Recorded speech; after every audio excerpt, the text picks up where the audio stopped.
Billionaire David Sterling stood in the quiet cemetery, staring at the cold marble headstone of his son, Ethan. The engraved letters glowed softly in the dim evening light, the fading sun casting long shadows across the manicured grass. It had been 5 years since Ethan's tragic accident, yet the pain still clung to David's heart like a vice. Dressed in an expensive charcoal gray suit, his neatly combed salt and pepper hair betrayed his otherwise youthful appearance. His fortune had grown over the years, but no amount of money could fill the void left by his only child. He visited this grave every week, often bringing fresh white roses, Ethan's favorite. But today, something was different. As he placed the flowers gently on the grave, he noticed a small figure sitting a few feet away, huddled near another headstone. A girl, perhaps 10 or 11 years old, wrapped in a tattered hoodie, her dark brown skin smudged with dirt, and her curly hair tangled and unkempt. Her arms hugged her knees, and her large, sorrowful eyes watched him carefully. David had seen homeless people before, many even begged outside the towering glass buildings he owned, but never had he found one in a cemetery. Something about her presence unsettled him. "What are you doing here?" he asked, his voice firm but not unkind. The girl hesitated before speaking. I stay here sometimes," she mumbled. David frowned. "Stay here?" She nodded. "It's quiet. Safe." His heart clenched. A cemetery was no place for a child to sleep. "Where are your parents?" She lowered her gaze, picking at the frayed edge of her hoodie. "Don't got none." David exhaled slowly. "What's your name?" "Zara." A long silence stretched between them. David studied her. She was thin, far too thin for a child her age. Her small fingers were chapped from the cold, and her sneakers were so worn that he could see her toes through the holes. "Do you come here often?" he asked. She nodded. "I talk to them," she said, motioning toward the graves. "They listen." A lump formed in David's throat. He had spent years talking to Ethan's grave, telling his son about his successes, his failures, his regrets. He understood what she meant. "Do you know whose grave you're sitting near?" he asked. She nodded again. "Miss Clara. She was nice to me." David glanced at the headstone. Clara Matthews. She had been one of his company's employees, a kind woman who had worked as a secretary until her passing 2 years ago. He vaguely remembered attending her funeral, but he had never known she had any connection to a homeless child. "Did you know her?" he asked. "She used to give me food," Zara explained. "She let me stay with her sometimes, but then she got sick. And then she was gone." David felt an ache in his chest. He had known Clara as an employee, but this little girl had known her as a savior. "Where do you go when you're not here?" he asked. Zara shrugged. "Nowhere special. Shelters sometimes. Other times, just places." David ran a hand through his hair.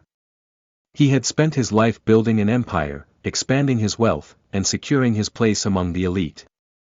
Yet here was a child who had nothing, sitting beside the grave of the only person who had ever shown her kindness. Then she did something unexpected. She looked at Ethan's grave and whispered, "I talk to him too." David's breath hitched. "You talk to my son?" Zara nodded. "I tell him stories. About my day. About Miss Clara. About the nice people I meet." She hesitated, then added, "and the mean ones." David swallowed hard. "What does he say?" She gave him a sad smile.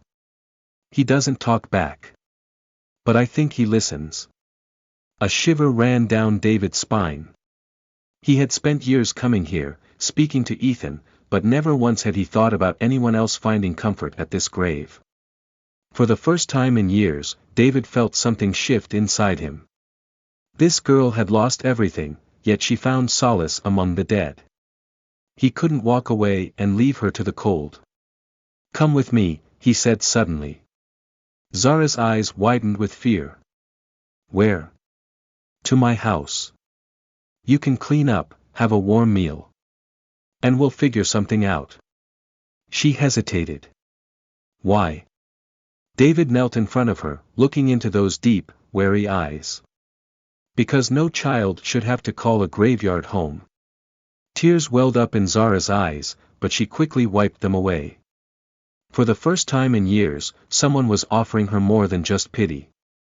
Someone was offering her a chance.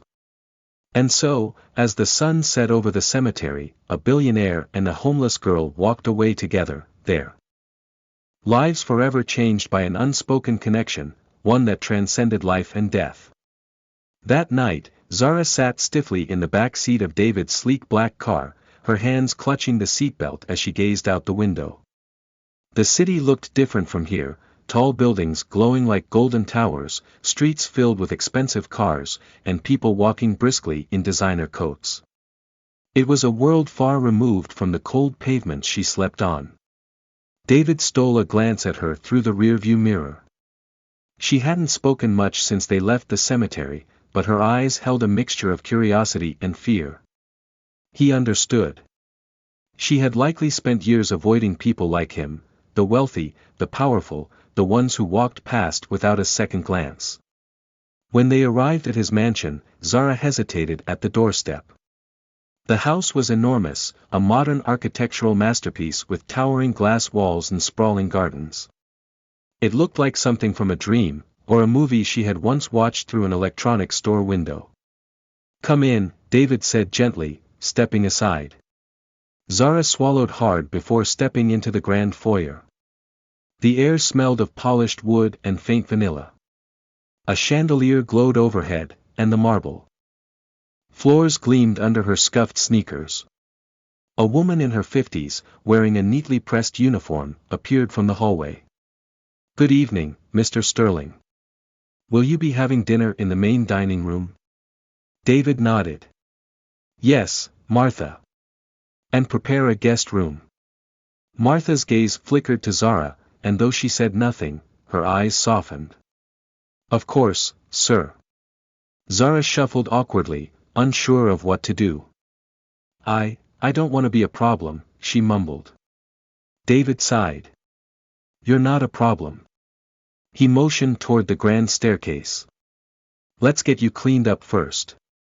Upstairs, Martha guided Zara to a large bathroom with gleaming silver fixtures and a bathtub that looked big enough to swim in. Fresh towels and soft clothes were laid out for her. Zara hesitated, staring at her reflection in the mirror. She looked out of place in this perfect, shining world. Dirt streaked her face, and her hoodie hung off her thin frame like a forgotten rag. Would they really let her stay? After a long, warm bath, the first she had in years, she put on the clean clothes left for her, a soft sweatshirt and pajama pants. When she stepped out of the bathroom, she found David waiting in the hallway. Feel better? He asked. She nodded. Yeah. Come on. Dinner's ready. Downstairs, a long dining table stretched across the grand hall, but David led her to a smaller, cozier table in the corner. A warm meal was placed before her, roast chicken, mashed potatoes, and buttered vegetables. Zara stared at the food for a long time. She had eaten scraps from trash cans, stolen crackers from convenience stores, and taken handouts from kind strangers. But this? A full meal served on fine china. It felt unreal. David watched as she hesitantly picked up a fork. You don't have to rush. Eat as much as you want. She took a small bite, then another. And soon, she was eating hungrily, savoring every mouthful. David leaned back, studying her. He had spent years drowning in grief, shutting out the world. But this girl, this stranger he had met by his son's grave, was awakening something in him he thought he had lost. As Zara finished her meal, she looked up. Why are you helping me? David hesitated before answering. Because I should have helped sooner. She tilted her head. What do you mean? He took a deep breath. Before my son died, I was too busy. Too focused on my business.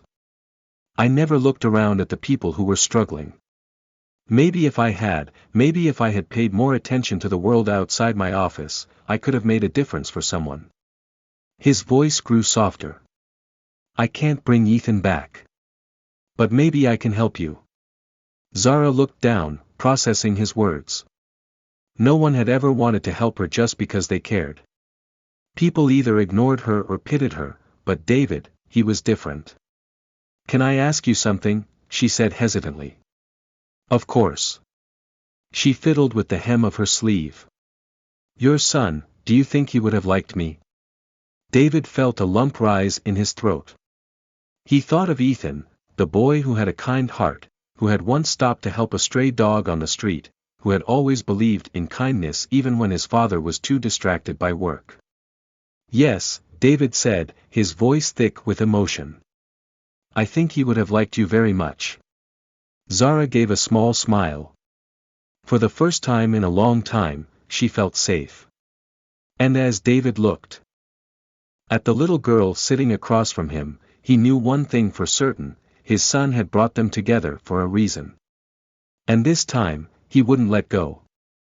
The days that followed were unlike anything Zara had ever experienced. For the first time in years, she had a bed, a real bed with soft blankets that smelled like lavender instead of damp cardboard. She had meals that didn't come from dumpsters or half-eaten leftovers handed to her with pitying looks. She had warm clothes, hot showers, and a roof over her head. But more than that, she had something she never thought she'd have again: a sense of belonging.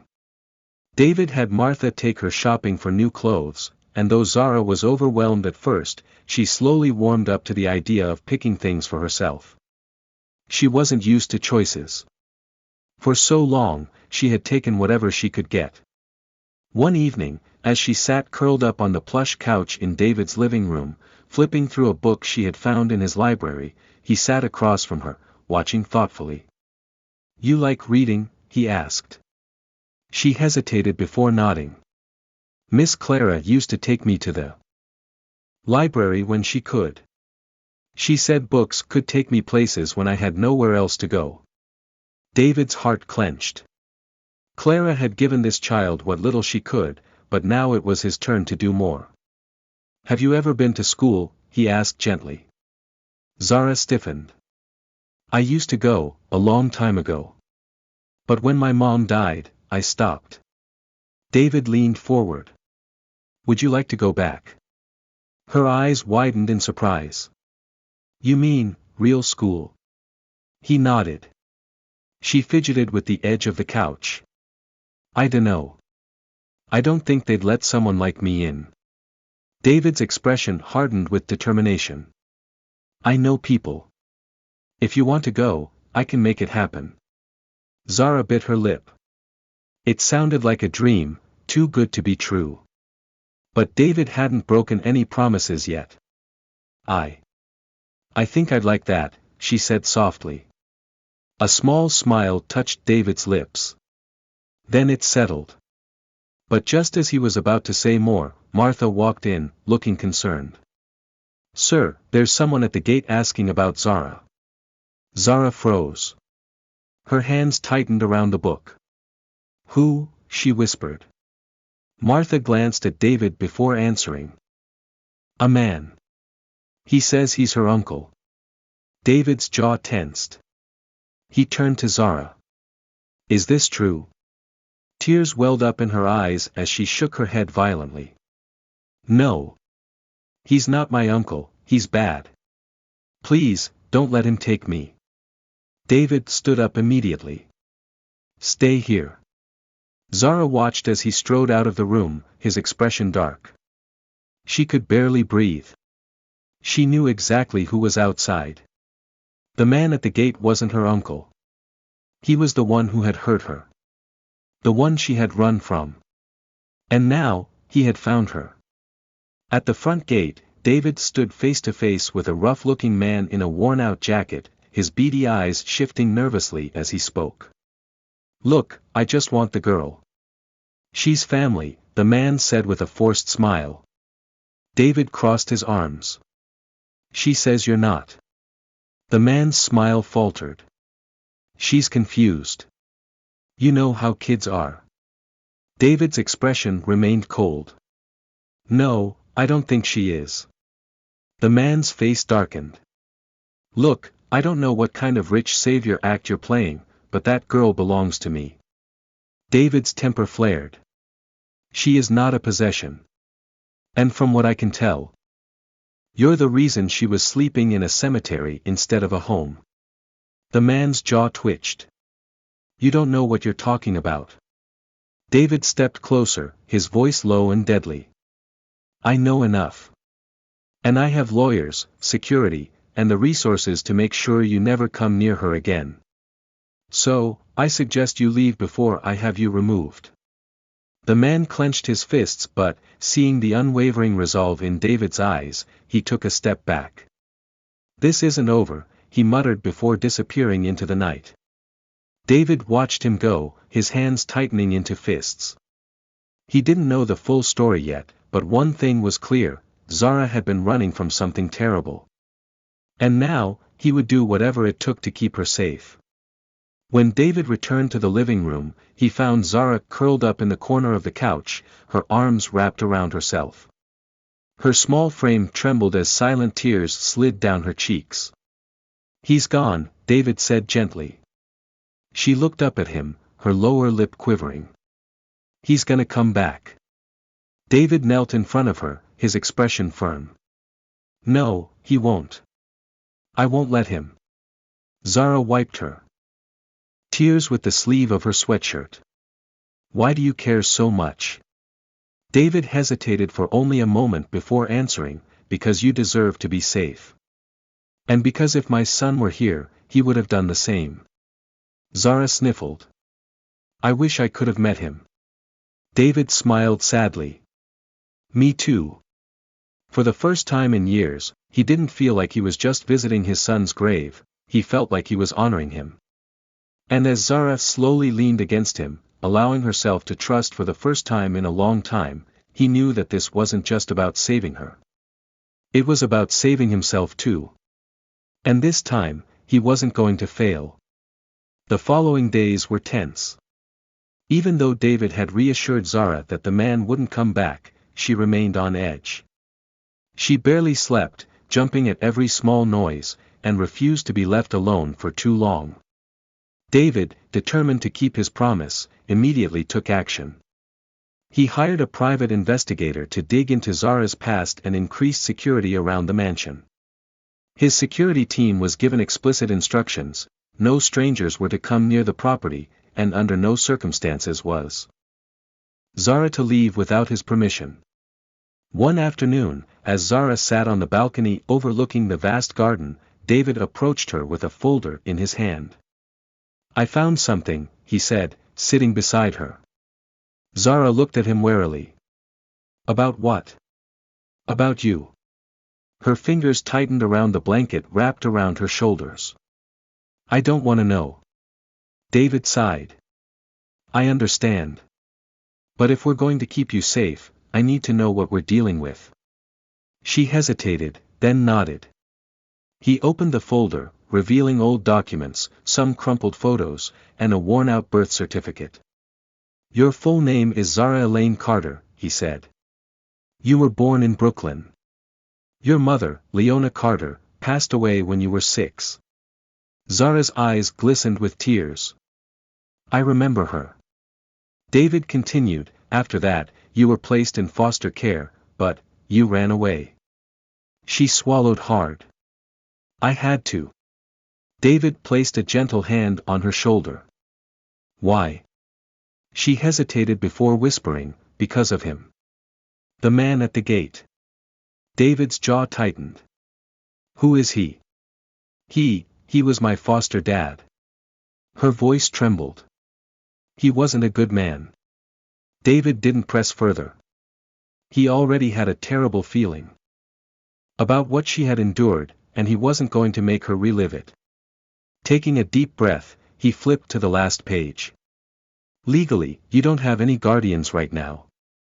That means you don't belong to anyone. Zara's lips quivered. So what happens to me now? David shut the folder. That depends on you. She looked up at him, confused. I can help you find a new home, he said carefully. A real one. A good one. Or, he hesitated, then continued, you could stay here. Her eyes widened. You mean, with you? He nodded. If you want. Zara stared at him, her heart pounding. No one had ever offered her a choice before. No one had ever wanted her. Tears slipped down her cheeks. I don't want to go, she whispered. David smiled. Then you won't. For the first time in years, Zara felt something she had almost forgotten, hope. Over the next few months, David made it official. With the help of his lawyers, he filed for guardianship, ensuring that Zara would never have to worry about being taken away again. At first, she struggled to adjust. The nightmares didn't go away overnight. She still flinched when people moved too quickly around her. She still had moments where she expected everything to be ripped away. But David was patient. He hired tutors to help her catch up on school. He encouraged her to pursue things she was interested in, books, painting, music. And slowly, she began to heal. One evening, as they sat by the fireplace, Zara looked up at David and asked, do you think Ethan would be okay with this? David's throat tightened. I think he would have loved you. She smiled. I think I love him too. And in that moment, David realized something. Ethan may have been gone, but in a way, he had given David one last gift, a chance to be a father again. And this time, he wouldn't waste it. Months turned into a year, and Zara's life transformed in ways she never thought possible. She was no longer the frightened girl sleeping on cold sidewalks, afraid of every shadow. She was no longer just a survivor. She was a daughter. David had not only given her a home, he had given her a family. At first, the idea of school had terrified her. She was years behind, and the thought of sitting in a classroom filled with kids who had never known hunger or fear made her stomach twist. But David made sure she had the best tutors, and with time, she caught up. When she finally started attending school, she walked in with her head held high, knowing she wasn't alone. She had a father now. A father who drove her to school every morning, who stayed up late helping her with assignments, who came to every school event, even the small ones, like parent-teacher conferences or art exhibitions. A father who made sure she never went to bed hungry again. But no matter how much her life changed, the scars of her past still haunted her. The fear of her old foster father finding her never truly disappeared. Until one day, David decided to end it once and for all. One evening, as Zara sat on the couch doing her homework, David walked in, holding a thick envelope. She looked up. What's that? He sat beside her. Closure. Zara frowned. What do you mean? David took a deep breath. I had my investigators dig deeper into your foster father. We have enough evidence now. He won't be coming after you ever again. Her eyes widened. You mean? David nodded. He was arrested this morning. He's facing multiple charges. He'll be in prison for a long, long time. Zara's breath caught in her throat. She had spent so many nights lying awake, fearing he would find her, that she never let herself believe she could truly be free. But now he was gone. Her hands trembled as she wiped away a tear. He can't hurt me anymore. David wrapped an arm around her shoulders. Never again. She leaned into him, her heart pounding with relief. For the first time, her past no longer had power over her. She was safe. She was loved. She was home. A year later, on the anniversary of the day David had found her, Zara stood in front of Ethan's grave with David by her side. She knelt down, placing a small bouquet of white lilies on the stone. "Hey, Ethan," she whispered. "I know we never met, but I wanted to say thank you." David watched, his heart full of emotions.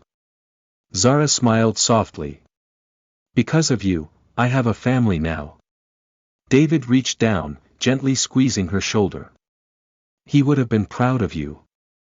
Zara looked up at him. "And I'm proud of you too." David felt his chest tighten. He had spent years drowning in grief, convinced he would never heal from the loss of his son. But standing here, with Zara beside him, he realized something. Ethan had given him the greatest gift of all, another chance to love. And this time, he wouldn't let it go. As they left the cemetery, Zara slipped her hand into David's. He looked down at her, and for the first time in a long time, he felt complete. He had lost a son. But in the most unexpected way, he had gained a daughter. And their story was just beginning. The years that followed were filled with love, growth, and healing. Zara thrived in ways neither she nor David had ever imagined. She excelled in school, proving to be a brilliant and determined student. The girl who once doubted her place in the world now stood at the top of her class, eager to embrace every opportunity that came her way.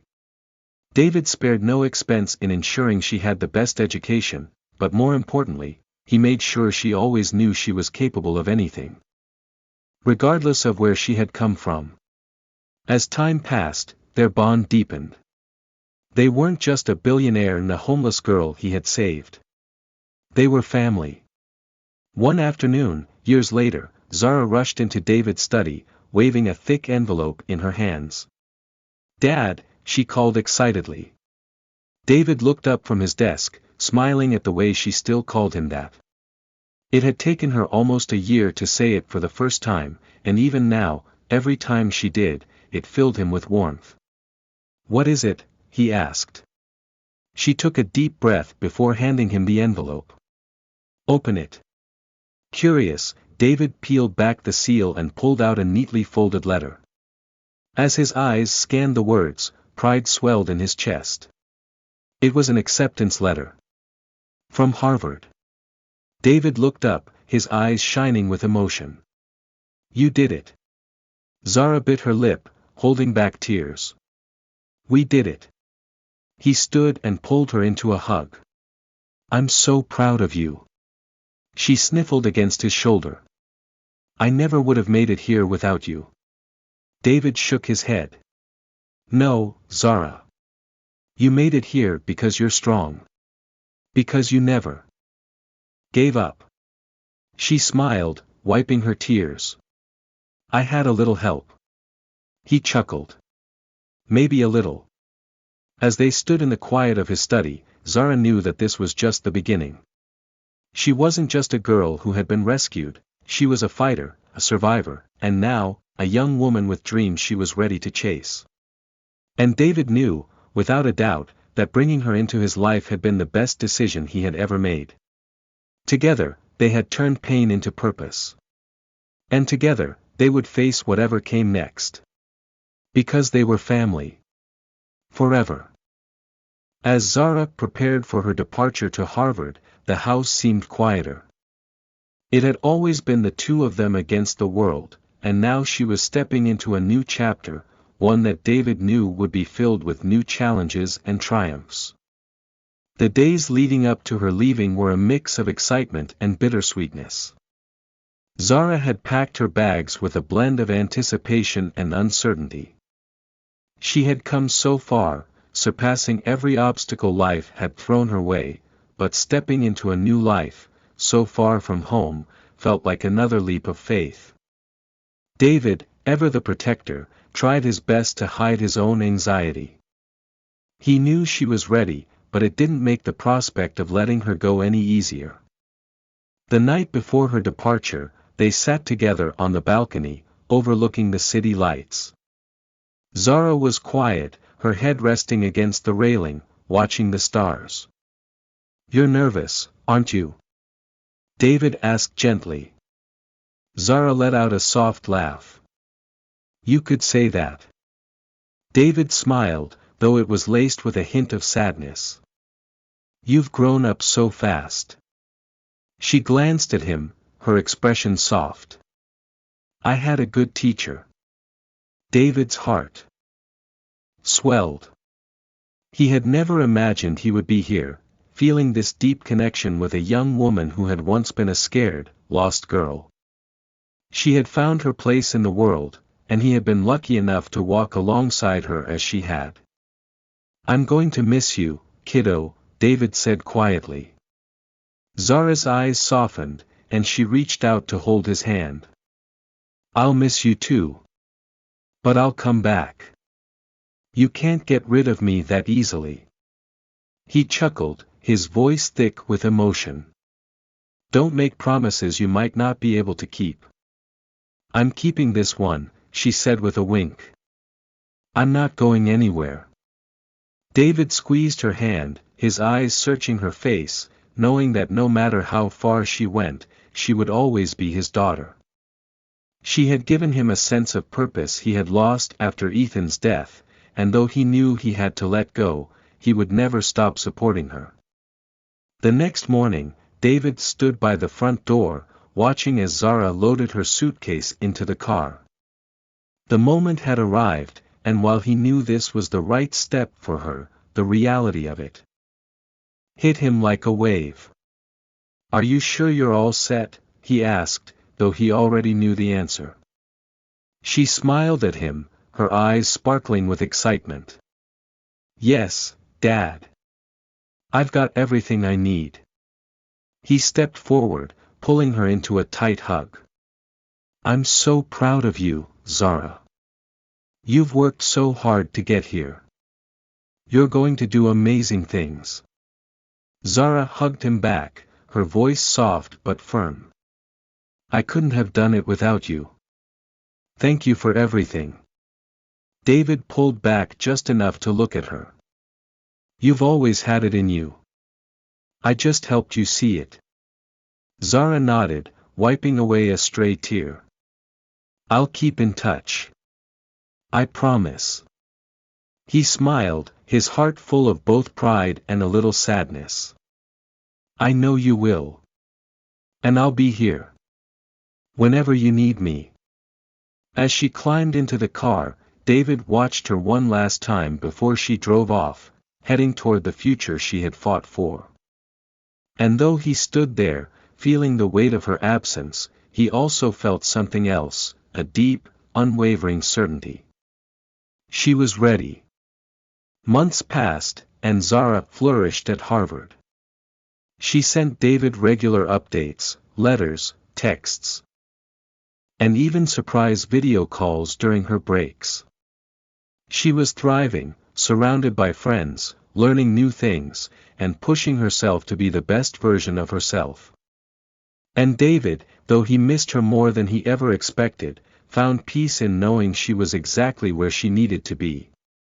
But one evening, as the fall colors began to turn and the chill of winter set in, he received a call from Zara.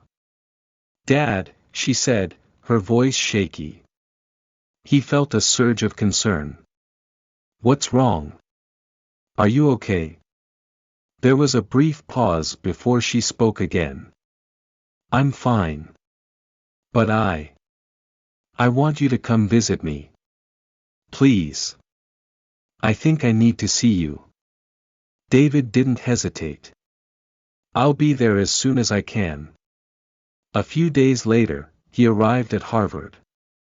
He hadn't seen Zara in person for nearly 3 months, and though their phone calls and messages had kept them connected, nothing compared to being in the same room.